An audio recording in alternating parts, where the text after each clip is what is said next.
some of my first memories are of trying to do music, trying to get people to listen to me sing. So it's as far back as I can remember, I've loved music, and it's always been kind of part of what I did.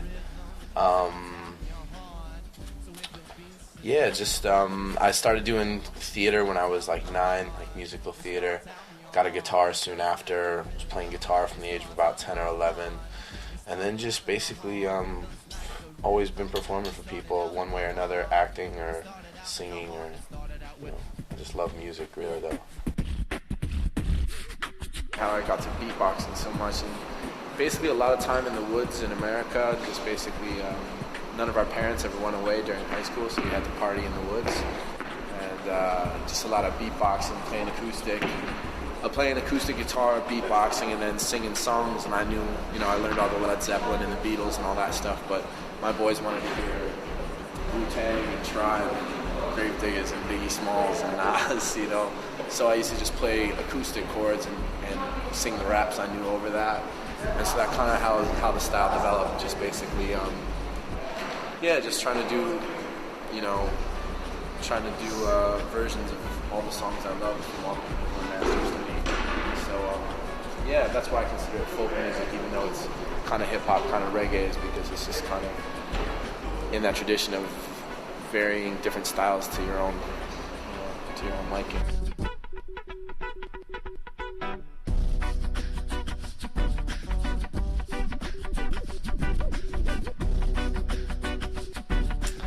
Yeah, always too many to mention. I'm really a diverse cat when it comes to my musical influences. I love Bob Marley, I love the Beatles, I love De La Soul, Tribe Called Quest, loads of hip hop, loads of reggae, loads of rock, big Zeppelin fan. Was really big into Nirvana, and just it's really far too diverse for me to even begin to think about. I love country, I love Willie Nelson, Johnny Cash, I love classical. But yeah, some of the biggest for me were, my biggest is Bob Marley, and Ani DeFranco's a huge one. Bob Dylan. Wu-Tang is huge. With me being a little 15-year-old youth, loving the Wu-Tang and Rage Against the Machine. Who missing out because the sun still shines for all the flowers. I was alone, I should be proud. Let the clouds pass, try to stop music from. My music lies somewhere in the middle of all those different weird varying influences. That's why I think it's got such an, I don't know, the one thing people say about my act, whether they like it or hate it, is that it's something original, and I think that's because of how diverse the music I love is. My spectrum is one of the widest of. I know people always say they like everything, but I really, really do. To me, it's folk because it's just it's a mix of everything really, but it's got all that elements in there: reggae, rock, folk, funk, hip hop. I just think it's the music of now, the time and place.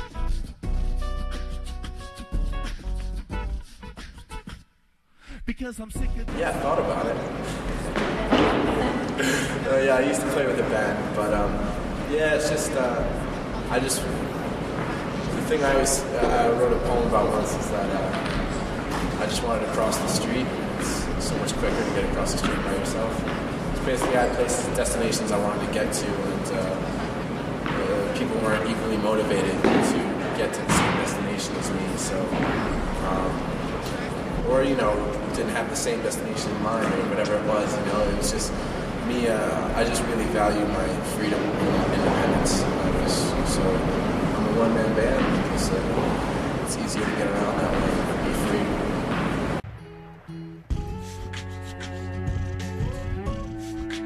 My songs do have an intent, they are journalistic. There's always the element of chaos and free form of trying to engage the subconscious, of not really being conscious of what you're writing, just putting out whatever you feel. And I tend to be somewhat conscious in the things I put out in my music because I want to, if it's lyrical content, I want it to have a direction, give people something they can go home with, something uplifting or something, entertaining or educational. But with painting, I just like to not even think. I just turn my brain off and just let the subconscious rule and just draw. Half the time I don't even know what I'm drawing until I'm halfway done, you know. But I love all art, visual art. This is for the children. It was Shiva, Cassandra need a little cup of tea at 9:30. Origin myths, we figured let's, you know, I had this vision of, because the album's called Origin Myths, I had this vision of a baby in the womb with earphones on, and kind of the world that comes from that, from the earphones, kind of the, you know, the worlds that are shown to you through music, from being a little youth. So I told Andy the idea, like, look, I had this idea of the fetus with the earphones, the world springing out of the earphones. And so he said, well, it sounds like beyond your artistic capabilities, so let me call Snug. And so we got Snug in there, and he's just a bad man. I love the artwork for Origin Myths. Didgeridoo is a house party, actually. I was at someone's house, and they had the didgeridoo in the corner, and I was like, let me try to figure out how to play one of these things. I just picked it up and started doing the song that I play with it, just basically beatboxing through the didgeridoo, using the as the bass hit. And I did that one of the first times I picked it up, and my friend whose house it was like, keep it, man. It'll be more used to you than it will ever be to me. So, yeah, and I didn't think I'd ever work into a set, but people love the didgeridoo. Like I said, it's like I've played so many songs, but it's like, it's like King beatboxes in the didgeridoo. You know, it really sticks with people. I love doing it. It's like, they say in the Aboriginals that opens up the soul. So I think that's what it usually does during the show. You hear that big bass. I kind of write, I always try to just basically see myself like a musical journalist. Basically just try to write what's going on around me, the way I see it, you know. So it could be, you know, maybe a girl broke my heart, maybe something personal, or maybe I broke someone else's heart, or maybe small businesses being crushed by big businesses, or war being a bunch of lies, or man's in the man. It could be anything. I just consider myself a journalist. I just want to report what I see, try to share with people, and share little things I've learned, and hopefully learn something from the people I listen to. The Origin Myths. It's